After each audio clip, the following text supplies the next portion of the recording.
Os comerciantes xa están preparados para o Día do Pai. En Vilagarcía agardan que a campaña deste ano dea bo resultado, aínda que desta volta non todos os factores están do seu lado. Este 2018, 19 de marzo, non é festivo e cadra en luns, polo que as vendas semella que se van resentir un chisco. Bueno, a verdade é que para nós funcionaría mellor a campaña se o día fose festivo, evidentemente. O feito de que sea un luns, pois bueno, retarda un poquiño as ventas, non? Pero bueno, tamén vemos que non é un día pola semana, máis polo medio, que ainda sería peor, entón esperamos que esta semana sea o empuxón final, pero bueno, vai, entre comillas, bastante ben.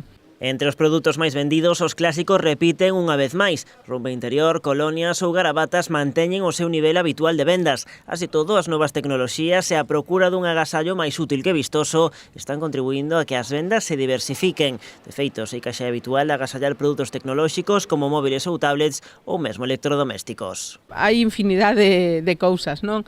Antes, pois bueno, se regalaban máis roupa, pero agora cas novas tecnoloxías e todo este tipo de cousas, pois a verdade é que incluso hasta electrodomésticos é algo que ten salida, non, para o Día do Pai. En Vilagarcía, un ano máis, Zona Verde incentiva as compras da localidade co seu xa clásico sorteo do Día do Pai.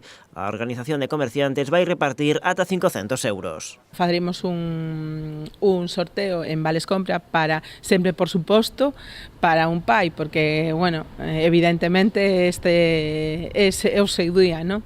Só levamos facendo bastantes anos, é unha cousa que funciona bastante ben nos todos os establecimentos. Sempre co ticket de compra damos unha papeleta e despois facemos un sorteo ao final da campaña en onde entregamos os vales compra. Calcúlase que de media neste Día do Pai gastaremos en agasallos uns 47 euros.